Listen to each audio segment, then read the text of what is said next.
Comics. Because they have no home. If our podcast episode had an evil opposite, they would be the After Show.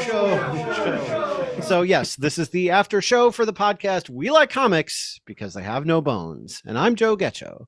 And I'm Mike White. And today we'll break down the creative duo behind Darkwing Duck, Negaduck Volume 1, The Evil Opposite, which was written by Jeff Parker and penciled by Ciro Cangialosi and published in 2024 by Dynamite Comics. And before we get off and running, I do want to show people that I did actually dress for the episode this time. I had somebody at work just a couple days ago go, "Oh, I thought your shirt was Darkwing Duck, but then I saw the text and realized it wasn't." And I was like, no, it is. It absolutely is. St. Canard is where he's from. All right, so let us talk about Jeff Parker, who is an American comic book writer and artist. His real first exposure to comics was through his dad's grocery store, where he did not have pop vinyls, but he would pick up titles like Dennis the Menace and Archie comics from the spinner racks. He went on to study English Lit and Communications, then started working as an artist at Artemis Studios, where he inked a bunch of projects as well as illustrating Solitaire for Malibu and Wonder Woman for DC. Wait. I just have to stop you there. Artemis Studios? So that's, isn't that like bird related in and of itself? So somehow he landed a job writing Negaduck years later. I thought that was, wasn't that the Skin of Evil, the thing that killed Tasha Oh, Yar? no, that's Artemis. Oh, isn't that like a cologne? No, that's Artemis. Aramis? Artemis Fowl is something. I don't know what it is. Oh. People are gonna get in the comments and be like, "That's Greek mythology, and you got it wrong." Shut up, Mike. So if you know about Artemis Studios, Artamus, please let us know in the comments. Yes. But anyway, going back to Jeff Parker, moving along, in 1999, he moved along as well. He moved to LA, where he worked as a storyboard artist on Big Guy and Rusty the Boy Robot, and also contributed art to stories that you probably know, which you do know because I know you, Buffy the Vampire Slayer for Dark Horse, and various Batman characters for DC. By 2005, he switched gears into writing for Marvel, contributing to anthology titles and the all-ages Marvel Adventures line, including Fantastic Four and the Avengers. And then he took on X-Men First Class and also Spider-Man and the Fantastic Four. Like there's a anthology title called Spider-Man and the Fantastic Four. Oh, okay. I was not aware of that, but I'm going to have to go seek it out now. So in 2010, he took over writing Hulk and also started writing Thunderbolts. He also worked on Deadpool Team Up that same year. And then in 2013 is when he launched Batman 66, a digital first series based on the 1960s Batman TV show. And then in 2014 is when he started writing Aquaman, like you mentioned in our episode. In 2016, he wrote Future Quest, which was part of DC's attempt to update Hanna-Barbera characters for a modern art audience. Oh, yeah. Which he seems like he would be a good fit for that. I have all 12 issues of Future Quest. Oh, nice. I totally forgot that Jeff Parker was the writer on that. So imagine that they took all the Hanna-Barbera characters and they smashed them together into one series. So you have like Johnny Quest interacting with Space Ghost, interacting with like the Herculoids, and then they get into like obscure people. I mean, Birdman is there too, but they attorney get into at law? Like really, he's not an attorney. Maybe I think that's what he does after he retires from superheroing. I don't know, but it actually was a really good read. I remember it. I have the singles. I don't have a trade back for it, but yeah. That's cool. Well, for something completely different, in 2018, he co-wrote James Bond Origin, which expanded on Bond's life before the events of Fleming's first novel. So seems like kind of an outlier there. Okay. And then obviously in 2024, he was tapped to write Negaduck, which he felt he was a good fit. He's always enjoyed writing funny, talking animal characters, which Darkwing Duck series has plenty of. And he liked that Darkwing Duck balanced action and humor. He sees, and this is from an interview, he sees Negaduck as pretty similar to Darkwing, just more self-absorbed and angrier. And when I heard that in the interview, I was like, well, that explains the comic. You know, that's his version of Negaduck, which is not the one that I prefer. So that's why I was kind of like, I don't want to dock too many points because he's doing the version of the character that, you know, he thinks he is. So he did what he set out to do. It just wasn't what Not what I wanted. my expectation. Yeah. Yeah. Mhm. But it was still good.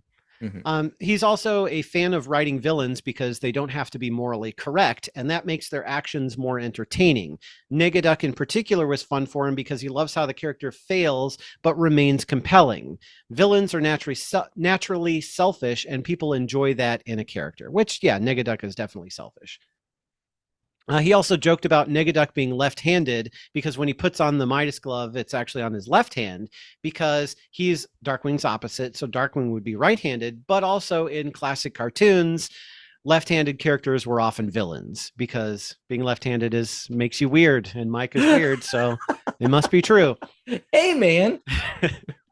He also mentioned that his approach to storytelling isn't about making things feel too wacky, but about making sure the premises could still work in a more serious superhero context, like how he wrote Batman 66. And I agreed with that 100%. Yeah, like I'm glad that he did that. And I think that's what made the comic enjoyable, even if Negaduck himself wasn't as conniving and cunning as I'd hoped. Mhm. So with his experience with Batman 66, Thunderbolts, all the Marvel and DC work he's done, Dynamite felt his ability to mix humor, action, and staying true to character voices was a strong fit for Negaduck. Because if you're going to launch a solo title about a character that not a lot of people know, and even the people who watch Darkwing Duck may not even remember, you want to have somebody who's going to write it and stay true to the character. Mm-hmm. So that's why they picked him. And he also, since he's an artist, got to do some variant covers for the book, which is pretty cool, and shows the creative team trusts him to do stuff like that too. So I think it's really neat, like writing the story and then going back and doing some like variant covers. It's pretty neat. Yeah, I'm actually blown away by that. I didn't have the opportunity to read this in trade, so I didn't get to see all the variants, but I didn't realize that Parker actually drew as well as wrote. So that's pretty cool. And there's a lot of people in the comic book industry that I think would like to fit into that mold, but can't necessarily. It tends to be that one person can do one or the other. If you have a writer that has a strong visual storytelling instinct, that's great because that's going to make the penciler's job easier, probably too. So yeah, that he's in the right medium, I would have to say, just learning that. Today we are also going to talk about the penciler for this story, Ciro Cangialosi. He is an Italian character designer for animation and video games, as well as an artist in Disney's employ. And while he was the penciler for the Negaduck series, he's also the cover artist for Dynamite's Darkwing Duck ongoing title, which we reviewed last year. So it's actually, they ended the first volume and they restarted at #1, but they're still continuing with an ongoing. My guess is that it's a different creative team, maybe, and maybe that's why they reset it to #1. But volume 2 of Dynamite's Darkwing Duck has covers done by Ciro Cangialosi. Although it used to be with, I was gonna say it used to be with Boom, so maybe they started over because of Dynamite. That's true. Yeah, maybe because they switched companies. That's true. That's a good point. So my understanding is they're kind of carrying that continuity forward, but that's good. It's a new volume. So. His video game work includes the Monkey Island series, which are point-and-click adventure games that have changed hands with various companies through the years, but they were originally developed under LucasArts for PC. So if you're familiar with like King's Quest or things like that, it's that genre. Although the more modern example is like Telltale Games. All of their stuff is kind of like more of a story-based game where you go through the narrative and you make choices and you may have to find clues that determine what path you go down. So that's Monkey Island as well.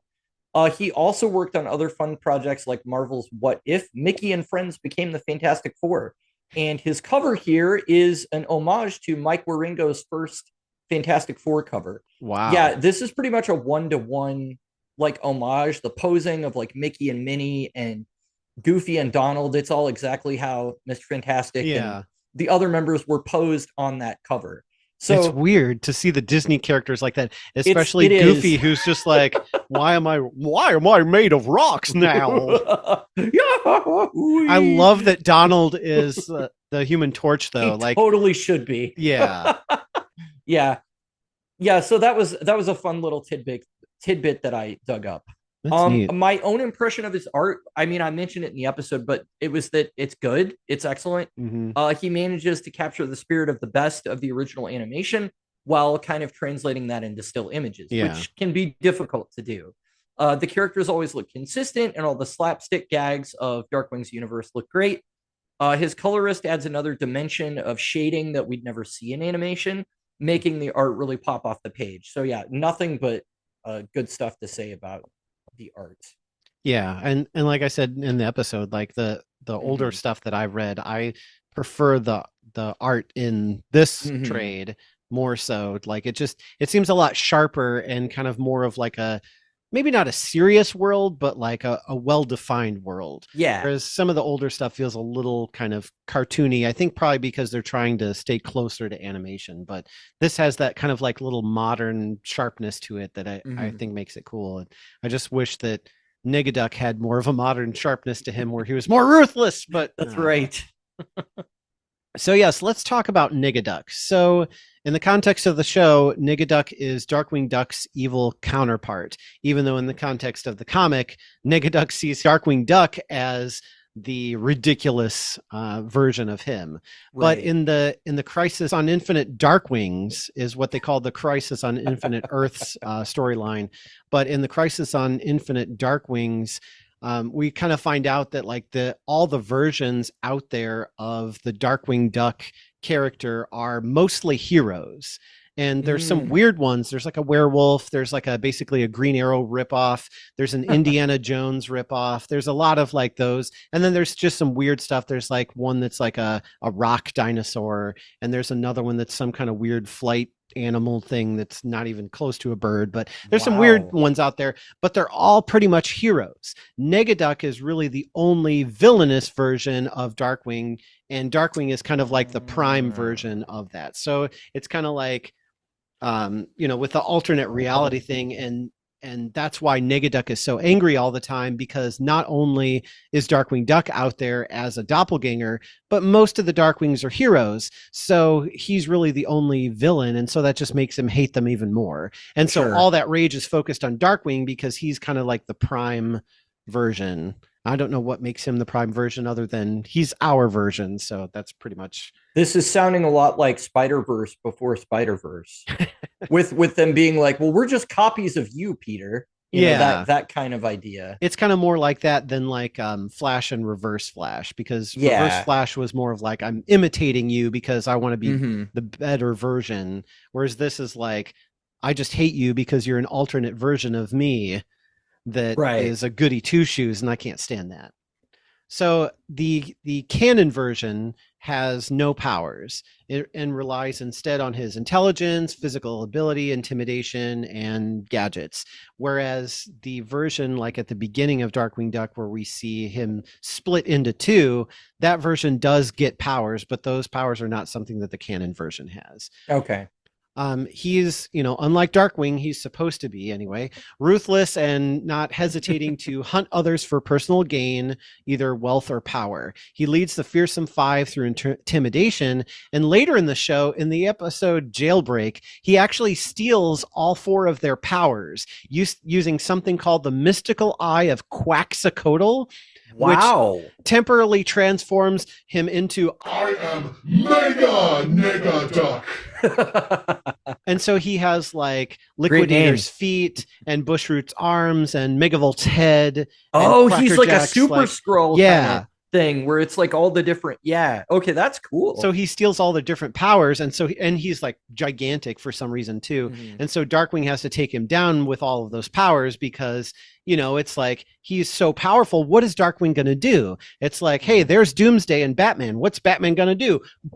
Oh, I got to get out of here. That's what he's going to do. But Darkwing manages to like get him to use the megavolt electricity to shoot the puddle of his feet, which are Liquidator, and short himself out. So like in that moment, I felt like really encapsulated the great battles between Darkwing and Negaduck, where it's like Negaduck does something where he's more powerful than Darkwing, and in a fair fight, Negaduck would kill him. But then Yeah. then Darkwing is kind of like Captain Jack Sparrow, who goes, "Well, that's not much reason for me to fight fair, now is it?" So he's unconventional. He just does stuff that like Negaduck just can't account for, and it Sure. leads him to victory. It's kind of like also with Thrawn and going against the rebels, or like Sure. the Jedi. Yeah.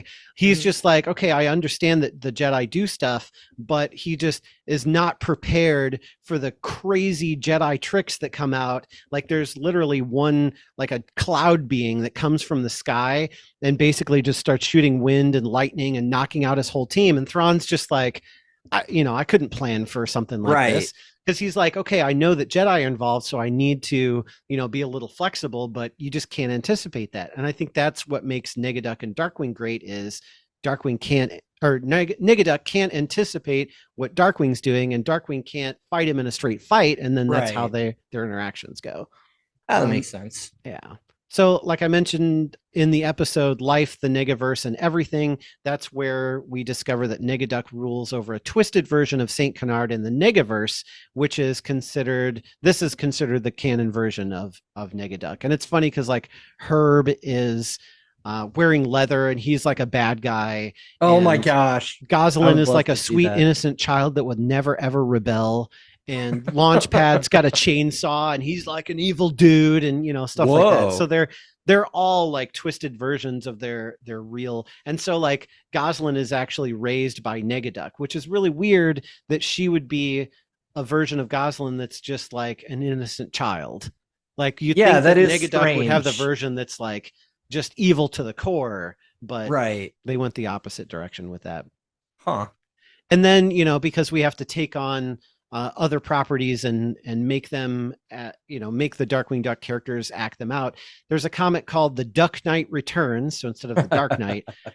So Negaduck learns Darkwing's secret identity and attacks him at home, which basically forces Darkwing into retirement for a year. Mm-hmm. And then in Crisis and Infinite Darkwings, Negaduck is actually split into microscopic particles. So they do a callback to the Tron splitter. And Megavolt's like, oh, that old thing, it just sits around. I don't even use it anymore. They borrow it, they shoot Negaduck with it, and they split him into atoms. And he is like gone at the end of that comic. But then later, in a comic called Orange is the New Purple, which is about the St. Canard Penitentiary, kind of like Orange is the New Black. Sure. Negaduck is back and he's reformed and he traps Darkwing inside the prison. So that reminds me of that Batman the Animated Series episode where he's like in Arkham Asylum and the criminals put him on trial or whatever. Yeah. It sounds like a similar kind of vibe to that. Yeah, I think like that's what's cool is like a lot of these shows or properties reused like stuff that other properties use, but they really make it their own.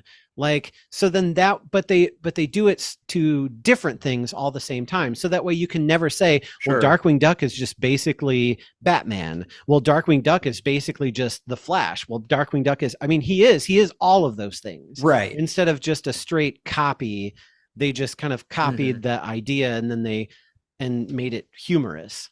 Yeah, so, he's definitely his own thing. I don't find him to be derivative of anything else necessarily. I mean, he obviously takes inspiration from characters like Batman, but he's not just a straight up parody either, because there's enough unique about him that kind of makes him his own thing with, the gas gun, the adopted daughter, the fact that his ego is out of control.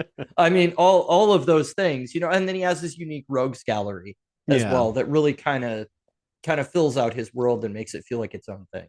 Well, and that's the thing is, I think because they do so much parodying that you don't assign, like if they did one parody, you'd be like, oh, well, Darkwing Duck's basically that parody that they did. But because they parody everything, it's kind of like everything means nothing, where it's like they parodied everything. So you can't attribute any of those things directly to him because, they parody everything. Sure. They don't just take from Batman and parody Batman all the time. They take from Indiana Jones to Batman to Fantastic Four. So all over the place.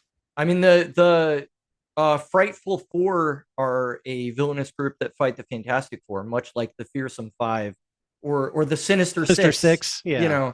you could pick out many examples of things like that in comic books. So Yeah. So the last thing I wanted to mention about Negaduck was the 2017 DuckTales series. And I bring this up so much because I really, really liked seeing Darkwing Duck in 2017. And I like the animation that they did because it's the like modern DuckTales. So it feels like, you know, because Darkwing came from DuckTales in the 90s, now we have DuckTales revival, and Darkwing is coming out as a product of DuckTales again. So it's like we got the history kind of repeating itself.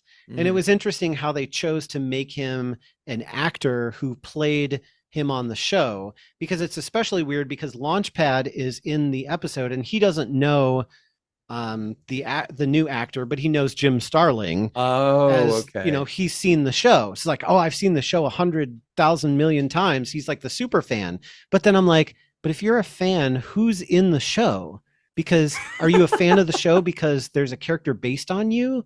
But because they don't actually show you what goes on in the show. Right. But they do make a very dark, almost like Batman Begins, but even grittier trailer of the basically Darkwing Duck. They're like, oh yes, this is going to be a great movie. And it's going to be, you know, like dark and there's going to be more darkness. And it's like, yeah, it's basically like Darkwing Duck, darker than ever before, even darker than you imagined, you know, that kind of thing. And they're like, well, this isn't going to work. And so they have Dewey, who is, you know, the child of the whatever time period he's in. They're like, well, Scrooge is like, well, we're going to have Dewey write it because he's in touch with what the kids want these days. But one thing I ask is that we have a mustache twirling villain, because you always have to have a mustache twirling villain. They're getting studio notes. Exactly. Yeah. So he does all this like studio interference and it's fun, but we get to hear Jim Cummings again. We get to see him be Darkwing Duck. And then there's an explosion and Darkwing Duck, like you see the color, like just melting off of him and leaving the yellow behind. And Jim Cummings does this awesome, like, they want me to play the villain. Well, I'm happy to oblige. Ha ha ha ha ha. And like I can't do an impression of that because it's amazing, but I'm like, happy to oblige. Yeah. And he has the crazy eyes, and it's Negaduck in, you know, like I think it was like 2018 when that came out or something. But it's like, oh, this is great. And then we don't see it ever again. And I'm like, please, please, please make a Negaduck TV show. Yeah, that would have been great.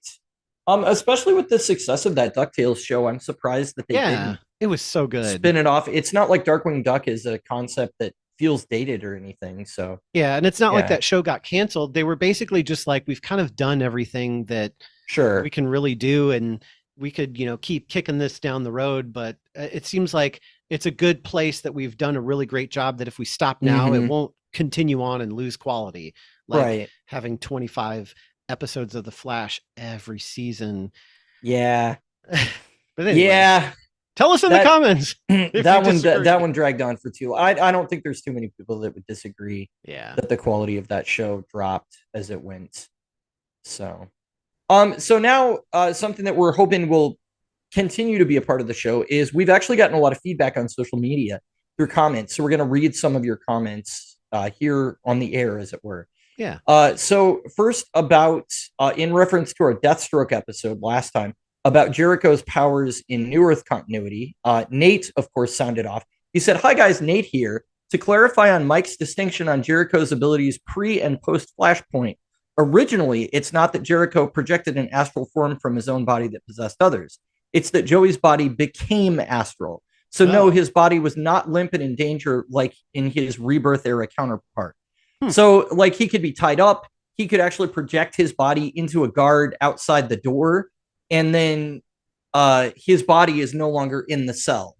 And then when he removes from them, he's exactly like he actually a lot more handy. Yeah, he actually becomes like the energy himself instead of shooting eye lasers like he did in the post Flashpoint. So I thought that was cool. And yeah, it's kind of a shame that they didn't continue with his power set being that way. Especially if they're just like he ditches his body. Like at least if he was careful about it, they could say, oh, we're being more realistic with the way it works or something. Right. But just to be like, yeah, he leaves his body behind and he just forgets about it. Like you can't do that. Right.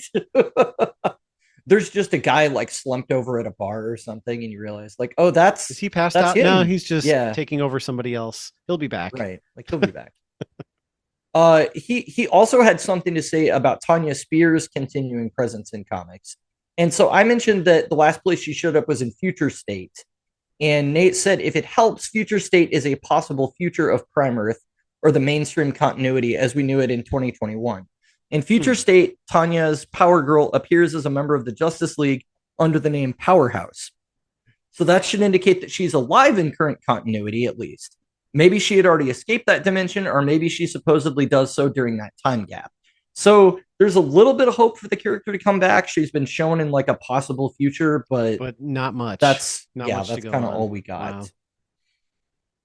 I was hoping you were going to be like, oh, she does come back here. Be like, oh, yeah. No, I would love for that to be the case, but she's not been totally forgotten because that was published in 2021. Future State happened when DC was in a big state of upheaval, and they were trying to figure out who was going to be in charge of editorial, and there were people at the top of WB getting fired, and so they did this big event that was about a possible future to sort of bide their time while they figured out who was going to set the course of the next few years of the comics. And so that's why it came about. I don't have the Future State issues that involve the Teen Titans, or at least I don't think I do. So Nate, if you could get back in the comments and let me know which one of those trades I need to read, I actually would be interested in that. Cool. So about your one shots, I only had one comment. This is from Twitter by Noiseless Quacks with a Z. Noiseless Quacks says that Menace Spider-Man is always at the center of the problem. He is.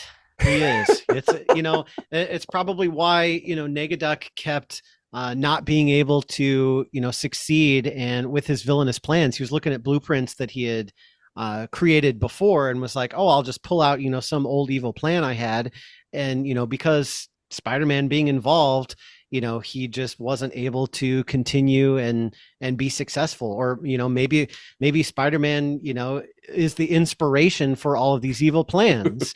I mean, they could just be in cahoots and you wouldn't know about it, but they know that they're in it together. Oh, I'm sorry. Now see, you got me on a tangent. That's right.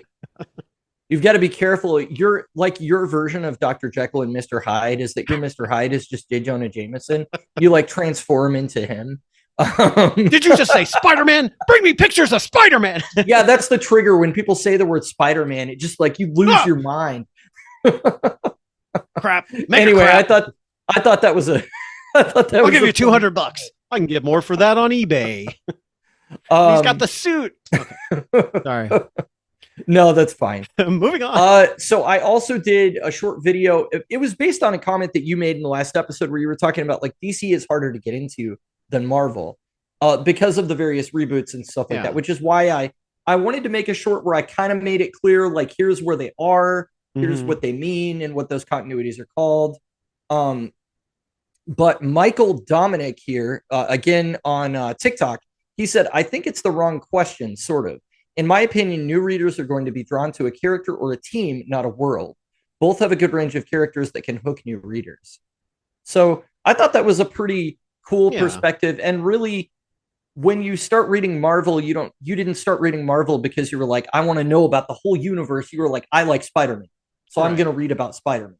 But so then knowing where to jump in at that character, like if I'm like, I want to read a Spider-Man comic and I pick something completely random that I find at the bookstore, I might pull up Superior Spider-Man and be like, this is weird. I don't know if I can get into this. And then, right. So it's kind of nice to know where to dive into when you find a character that you want to read more about. The general rule of thumb, if anybody's out there wondering, like, how do I start reading X character? Usually if it's a number one, you're looking at the beginning of a new story arc. Especially Marvel in later years, really the past, I don't know, like 10 years or so. Basically every time they change creative teams on like Daredevil or Captain America or, even Fantastic Four, they typically will start it over at number one. And that will kind of signify to you, okay, this is a new creative team. This is a new writer, and we're going to kind of run with this story for a while. So you can kind of take that as a signal. Now, renumberings don't always happen whenever they're changing creative teams, but usually when you're switching from one to another, that's a good place to jump in. So, and the way trades are sold for the most part is, here's Batman by Tom King Volume 1. Here's Batman by Tom King Volume 2, and so on and so forth. That's why I tend to stick to trades more, is just because it's a little more clear cut to me of this is a section of the comics. And it's nice too, because they'll bring in like an annual or something in the trade, or even sometimes it's a combination of different characters' books, so put together in a single trade, so that way you can kind of read the whole story without having to, okay, which issues do I get from this character, which issues do I get from that character. It's all kind of contained.